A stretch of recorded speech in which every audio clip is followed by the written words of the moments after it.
Hello there everybody, this is Alex from Hardcoring Guys, bringing you my Splatterhouse Brutal Difficulty No Upgrade Run. Today we're doing Phase 3. This one is entitled In the Shadow of the Abyss. And as mentioned in the last episode I did, this is one I don't really particularly like too much, and it's mainly because of these little shitters. I don't remember their names, so I just call them like lizards or something, so... the problem with them is, as you can see, whenever I go to hit them, they just end up getting knocked away. Also, this move right here is sometimes an insta-kill, but I think it's just because the game decides that it's an insta-kill every once in a while for some bizarre-ass reason, and then sometimes it's not. It's very weird, and like I said, I kind of understand the jank of this game enough to know that, like, there's a lot of bullshit, so... bullshit that I can use to my aid, and bullshit that ends up not being used to my aid.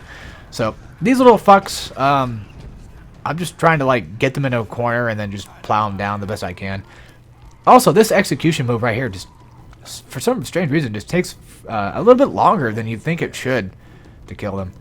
And as you can see, I don't know if you guys can catch that or not, but I am wearing the PlayStation 3 exclusive mask for this one. So for the next two phases, as in, like, this phase included with it, for this phase and the next one, 3 and 4... respectively. The meat factory is the next one. That one's pretty fun. I like that one a bit. That one's actually pretty cool. I like it. Yeah, so I'm going to be using the mask. Kind of a good shot there, actually. Not going to lie. Good shot on it. I actually like the PlayStation mask. I think it looks kind of nice. I like most of them. I like the Terra mask a lot, though, because I think it's just really damn cool looking. Yeah, here's the head crack one again. I love this one. It's great. It's got that nice crunch to it. It's awesome. So, yeah, once they're all done with, more are going to spawn. There is a lead pipe back here, and I remember there being one. I just didn't pick it up, and I think I probably just kept it for safekeeping. And the best move against these little turds that I recommend doing is not actually the jumping triangle move. It's instead the sprint triangle move, where you can pretty much just go for like a small uppercut move, and typically it does...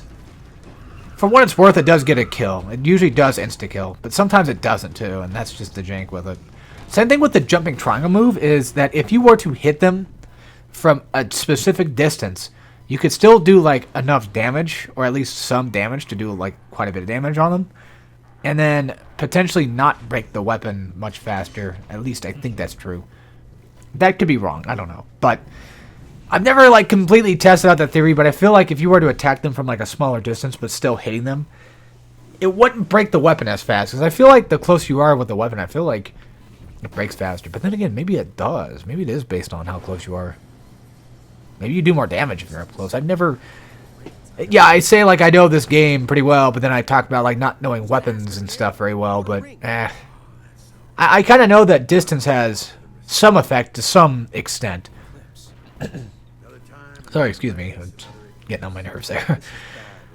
I do know that distance is relative, because like the shotgun, for example, if you shoot them from far away, you can still do like quite a bit of damage, but at the same time, there is the issue that you might not do like the full damage unless you're like really close. Sorry, again, I had to get that out, because God, you know, all this commentary just keeps building up, and it's just getting worse. Might have to actually mute my mic in a second, I don't know. So, next up is a 2D section. I do die in the next part, but that's okay. Actually, hang on, I'm gonna actually mute my mic.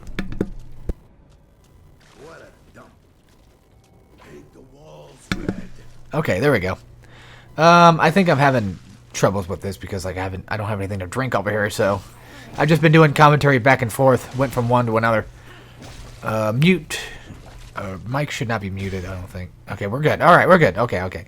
So, yeah, I did die in this section because I did get hit by the rolling pin things, and they killed me, and they stun locked the shit out of you, so there's, like, no way to get out of it.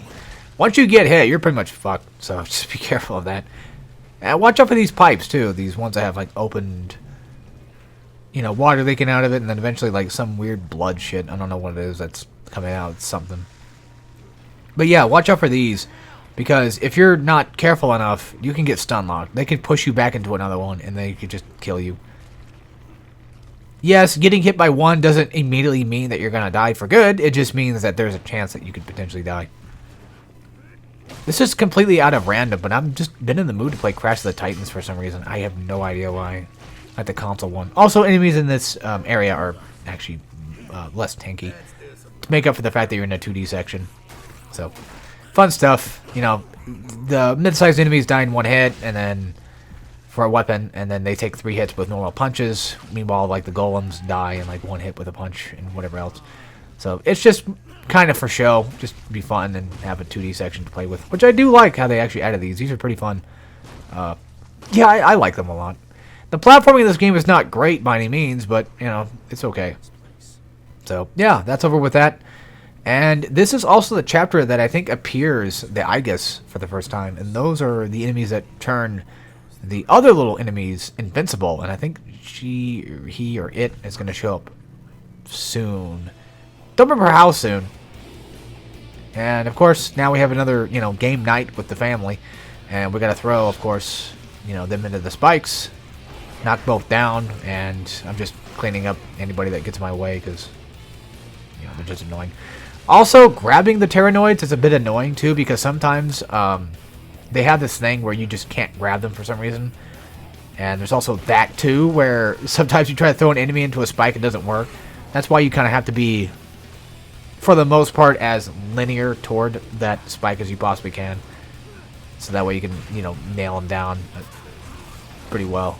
But something to kind of keep in mind, if you're trying to go for a grab, and you're wanting to make sure that you can grab and not get fucked over by, say, like an attack or just something of that matter that might screw you over.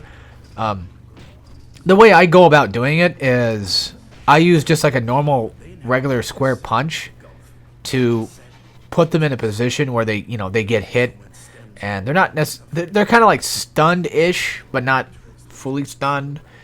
But they definitely are like dazed for like a second or two, and that's kind of like a thing I do. It's the same thing with Dante's Inferno. Like whenever enemies are appearing, just press square or X or whatever, you know, you're playing on, and hit them with like a nice easy light attack, and then just grab them, and there you go, while they're spawning. Yeah, it just makes them spawn in faster, and then on top of that, it just gives you faster access to, you know, what you need to. So these are the new types of mid-sized enemies. I think they're called butchers, if I'm not mistaken, but that's at least what we'll probably call them. You can't throw them into the fan, but on brutal difficulty, trying to get enemies to get grabbed at all is just a pain in the ass, and I think just even on normal, I think they're probably still a pain in the ass. And they bring a butcher, they bring a hatchet with them, so, or butcher's knife or whatever. They bring this new weapon into the fray, and the thing about this weapon is, since it's a sharp weapon, it's usually used to like cut off heads, arms, and what have you. However, if you do just like the basic light attack with it, you'll actually chop these guys in half. And if that's what you're trying to, if you're trying to make it go by fast and not have to deal with the trouble of them bleeding out, you know, and you just want to get through it, because in this game, you know, the doors will not activate until all the enemies are completely gone. So typically having an enemy bleed out for like ever just takes forever to go through and takes forever for the door to open. So if you want to make it go by a bit faster, I did die, by the way. I fell down in a spot that was completely stupid. I didn't fall down here. I'll tell you about it when we get there. But yeah, so if you want to make it go by faster, just do the regular light attack with like a sharp object, and then you'll be fine. Kind of funny how wouldn't even kill him there. He just kind of just gets knocked down. But then again, I think Rick probably used his hand instead of his weapon. They probably just kind of didn't think that maybe somebody would have a weapon at that point. Who knows? Yeah, the sprinting square also works too. I'm just going to be calling it square because that's what I'm playing on. I'm playing on PS3. Sometimes, as you can see, sometimes, you know, it does chop off the head, but there are times where, like, just a regular square chop should work. And I don't know why it's not activating right now. I don't know what's going on with that. I don't know why it was being weird, but maybe it is a distance thing too. Yeah, I actually died right here. And no, it wasn't because I wasn't pressing square enough. I think it's because I was holding the analog stick and I fucked it up. I would show you guys, but it's kind of too late. I have to go back to the video and put it in at the end or something like that. But yeah, this is what I'm talking about, like, you know, with the regular square, and sometimes, you know, actually do chop. I guess that's all kind of random, maybe.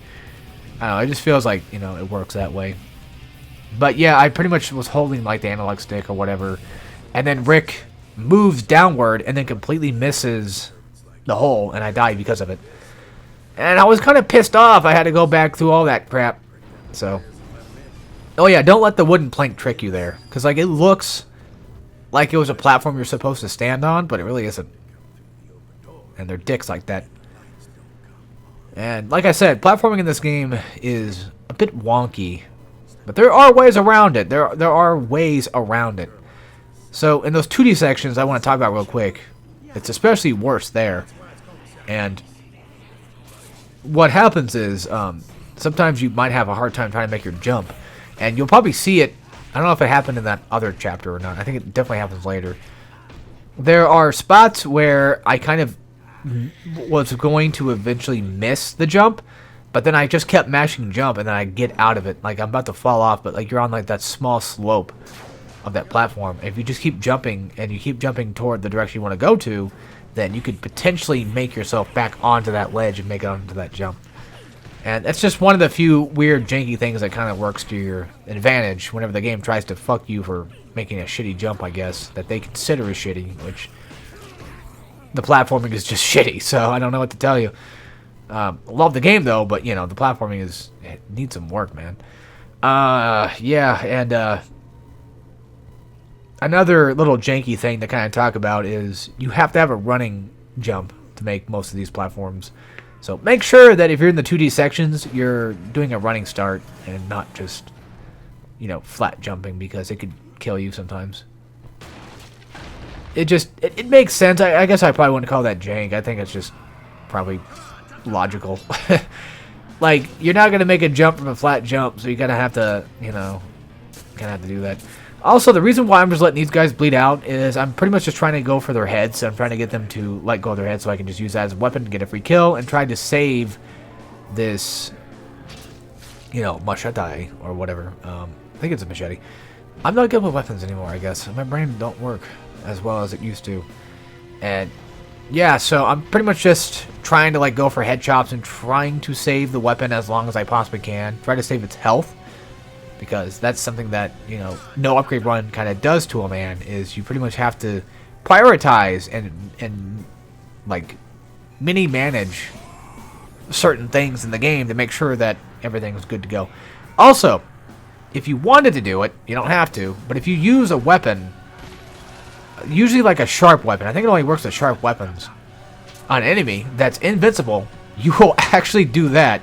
It will break the whole weapon. It will break completely, but you can get away with getting that chop. I kind of forgot that it completely broke them, though. That's the thing. I kind of figured, like, oh, I can get away with, like, a couple of kills and get rid of them, but no, that's not the case. If you by this point in time, you do have Berserk Rage, so you can use that, and that also works on enemies that are invincible, too. Because for some reason, either the programmers forgot, or it just works the way it's supposed to work. I have no idea. And that's sharp objects, which is basically Berserk and, you know, sharp weapons, of course, are capable of chopping up heads and arms, and for some reason it just goes through the invincibility, and I have no idea why, so it's just a weird thing. I don't know.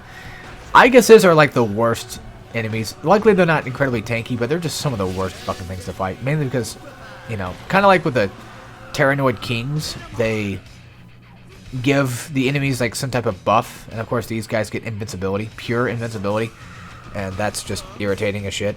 And chasing them around is just also a problem too. I hate these little fuckers. Luckily you don't see them too much, but you see them just enough to where they actually piss me off.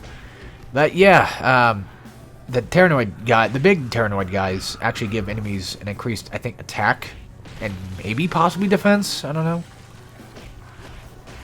God, speaking of defense, Tyrannoids that show up later, like the white colored ones, oh god, they're awful. they are the epitome of like what I would consider the worst. Oh yeah, also this glory kill right here gives you a head, so yeah. Same thing with the big slug dudes, they give you heads too. You know the ones, the squeeze the jelly out ones. You know the ones I'm talking about, the big ass arms. Yeah, there's another thing you can do too. You can hit enemies while they're trying to climb up walls to stop them from, well, climbing up walls. And then boom, done with that fight. And I think we got, oh god, I think we got one more fight coming up, maybe, possibly. I think so. I'm going to have to zoom in here, find out. Judging by the audio waves, I think there definitely is at least one more fight, possibly some more platforming. It's been a bit. So yeah, there's this fight with the door. And I think that might be one of the last ones. I know well, actually I edited this. When the fuck did I edit this? Today? Yeah, I think I started editing this today, so I should have remembered that. But I was doing other stuff. Yeah, I did stop editing for a bit to go play some games for a bit. Play Dante's Inferno. What can I say? I love it.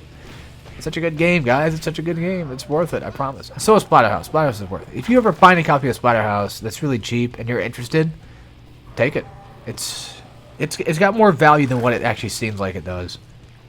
It truly does. I don't know how much it is nowadays. It's probably like $10. I can go actually look real quick. I know that like God Hand and stuff is like quite expensive for some strange reason. I don't know why. Well, you know, I guess rareness and stuff, rarity and what have you. Oh shit! This one on eBay for the Xbox 360 won $60. What the hell? That's strange. Like how people are, Amazon is thinking it's, oh my god. I'm checking Amazon right now. The PS3 copy is $100. Are you fucking kidding me? God damn. Same thing with the Xbox 360 version too. It's like, Jesus Christ. There's one that's new for Xbox 360 that's like $160. Holy hell. Alpha Protocol on PS3 for like $60. Damn, alright. Yeah, so maybe I was wrong, but if you ever do happen to find a copy that is like extremely cheap, like out in the open, out in the wild, for like, you know, thrift stores or whatever that you go to find games that still sell games, unlike GameStop, then yeah, it's definitely worth the pickup for it. I wouldn't say that it's worth $90, but I mean, value's more important than money. But I don't know, that's one of those cases. Yeah. So anyway, hope you guys enjoyed, and I'll see you all next time for the Meat Factory. So take care, everybody.